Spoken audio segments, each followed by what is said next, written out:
गोड्डा में आए दिन कुछ दिनों से सरकारी कार्य यानी जो निविदा निकलती है वो टेंडर बहिष्कार क्यों हो रहा है, इसके पीछे में आज हम बात करने आए हैं और उसका मूल जड़ इसी समरणालय से है, इसीलिए हम आपको यहाँ से दिखा रहे हैं। आए दिन एनआरपी का टेंडर हुआ और टेंडर निकाली गई और निविदा निकली और निविदा के बाद संवेदकों द्वारा टेंडर बहिष्कार किया गया। गोड्डा में संवेदकों की एक यूनियन थी जिस कारण से बहिष्कार हुआ, अन्यथा ये सरकारी कर्मी के कारण सरकारी राशि की बर्बादी जरूर होती। जी हाँ, एक टेंडर निकलता है एनआरपी के तहत और उनके बाद उसमें विज्ञापन की राशि खर्च की जाती है, लेकिन विभागीय पदाधिकारी तनिक भी अपना माइंड नहीं लगाते हैं कि हम जो टेंडर यानी जिस योजना के पीछे जो टेंडर दे रहे हैं उसमें जीएसटी 12% जोड़े हुए। और आपको मालूम होगा कि स्टेट गवर्नमेंट हो या सेंट्रल गवर्नमेंट हो, जीएसटी टेंडर में 18%। और इसलिए है क्योंकि निविदा जो निकाला गया, यह सरकारी कर्मी साफ तर्ज से कहेंगे कि निविदा पुराना है। तो आखिर साहब जब पुराना है, आप उसको राशि जब पेमेंट करेंगे उस वक्त क्या 12% की होगी या 18% की? जब टेंडर होता है, टेंडर के बाद जब संवेदक काम कर लेते हैं उनके बाद उनसे वर्तमान समय की जीएसटी वसूली जाती है, यानी उससे लिया जाता है, जीएसटी काटी जाती है। ऐसे स्थिति में संवेदक कैसे गुणवत्तापूर्ण कार्य करे, यह सबसे बड़ी सवाल है। यह समरणालय गोड्डा है और यहाँ से एक नहीं, एनआरपी बात करें, जिला परिषद बात करें, या तो आपको भवन निर्माण विभाग की बात करें या पीआईडी की बात करें, तमाम टेंडर कैंसिल होता जा रहा है। संवेदक हर जगह टेंडर नहीं डाल रहे हैं। अब बताइए कि एक निविदा निकालने में सरकार को लाखों रुपया की खर्च होती है, यानी सरकारी राशि विज्ञापन में खर्च करना पड़ता है। ऐसी स्थिति में प्रत्येक बार निविदा निकाली जा रही है और लाखों रुपया खर्च की जा रही है, लेकिन जिला प्रशासन के कान में जूं तक नहीं गूंज रही है कि आखिर संवेदक टेंडर बहिष्कार कर रहे हैं, तो इसके पीछे रीजन क्या है। हम जिला के उपायुक्त को भी कहते हैं कि आप भी समीक्षात्मक बैठक लें और उनके बाद देखें कि जो एस्टीमेट तैयार किया गया है वो एस्टीमेट कैसे तैयार की गई है।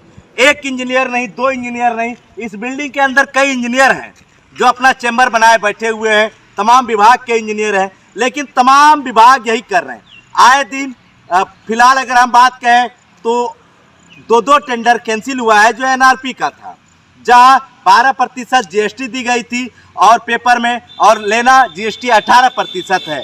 जहां काम वर्क ऑर्डर है, वर्क ऑर्डर पर अगर हम बात करें तो पुराना रेट है और नए रेट के सिरे से उसे स्टील खरीदना है, छड़ खरीदना है, रड खरीदना है, उसे सीमेंट खरीदना है, उसे गिट्टी खरीदना है, लेकिन उसके बावजूद भी टेंडर निकाल दी जाती है पुरानी रेट से। नए रेट की बात करें हम तो अभी के दौर में 6500 CFT स्टोन जो है प्रत्येक जगह पर मिल रहा है, लेकिन टेंडर की बात करें तो उसमें एस्टीमेट में कुछ रेट और ही है। लेकिन हम गोड्डा की जनता को कहते हैं कि आपके घर के अगल बगल जो कार्य चलता है, आप कहते होंगे कि गुणवत्तापूर्ण कैसे नहीं चलती है, सीमेंट अच्छा क्यों नहीं पड़ता है, स्टोन अच्छा क्यों नहीं पड़ता है, छड़ अच्छा क्यों नहीं पड़ता है, रड अच्छा क्यों नहीं पड़ता है।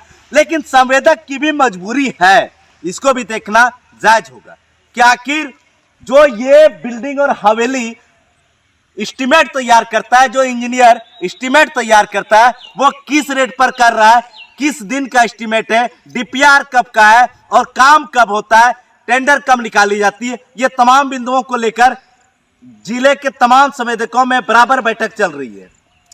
जिले के तमाम संवेदकों के बीच अग्रसेन भवन में भी कई बार बैठक हुआ, उनके बाद भी मामला नहीं सुलझा।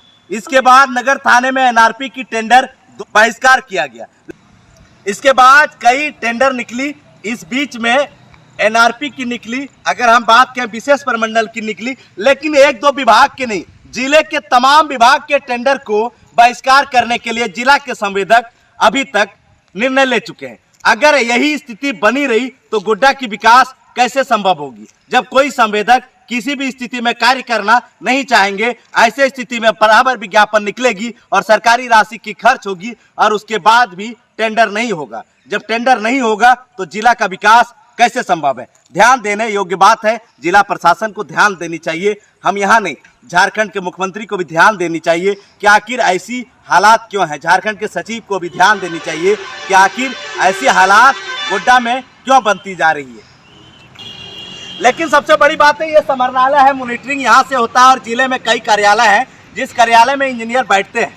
हम तमाम कार्यालय का नाम तो नहीं बता पाएंगे, जितना कार्यालय है वो गिनती करना मुश्किल है, लेकिन एसी का हवा तो खा लेते हैं। लेकिन उसके बाद बात होती है कि जीएसटी के बाद भी संवेदक कैसे कल्लू की तरफ पिसाते हैं, ये बताते हैं आपको। उनके बाद खेल स्टार्ट होता है पीसी का। काम कुछ भी कीजिए लेकिन पीसी देना होगा, काम सॉलिड और सही, उसके बाद भी पीसी देना होगा। इसीलिए संवेदक को कुल 40% अभी तक खर्च करना पड़ जाता था, लेकिन शायद अब 50% खर्च करना पड़ेगा, क्योंकि 12% और 18% 6% राशि की जो है बढ़ोतरी हुई है। लेकिन कोई संवेदक खुल कर भी नहीं कह पाते हैं कि हमें पीसी कहाँ देना पड़ता है। लेकिन शायद जो अधिकारी सुन रहे हैं हमारे इस बयान को, उनको भी पता है कि पीसी कहाँ पड़ता है।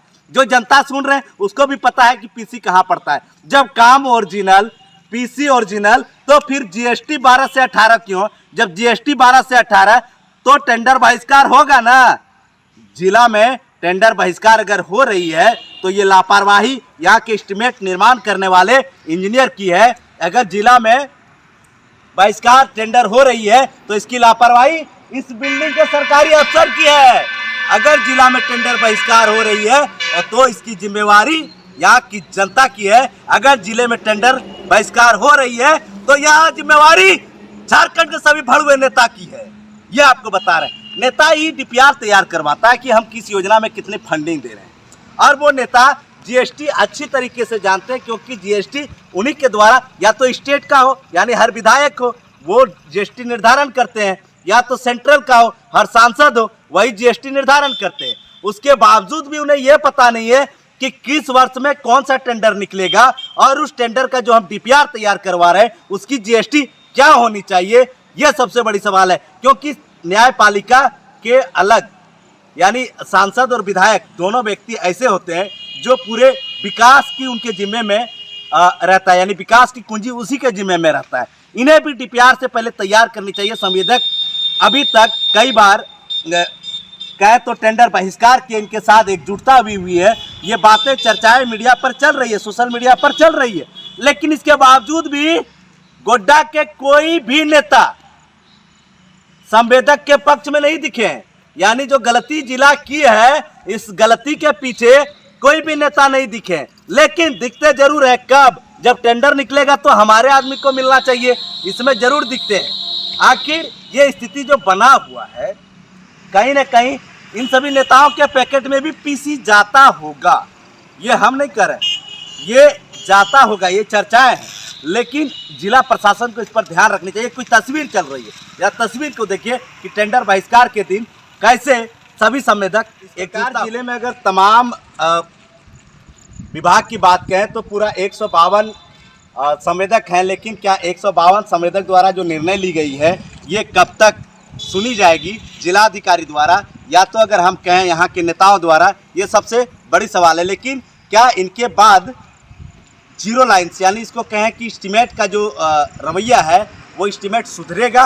अगर सुधरेगा तो फिर जिला की विकास होगी, अगर नहीं सुधरेगी, अगर हूट मचाए रखे संवेदक द्वारा कि हम जब तक कि नए एसओआर तैयार नहीं हो जाती है तब तक टेंडर नहीं डालेंगे, तो ऐसे में गोड्डा की विकास अधूरी रहेगी और गोड्डा का विकास होना संभव नहीं है। ऐसे स्थिति में जिलाधिकारी से लेकर तमाम नेताओं को इस पर चिंतन करना चाहिए और तमाम नेताओं को टेंडर के नए रूल्स को भी लागू करनी चाहिए।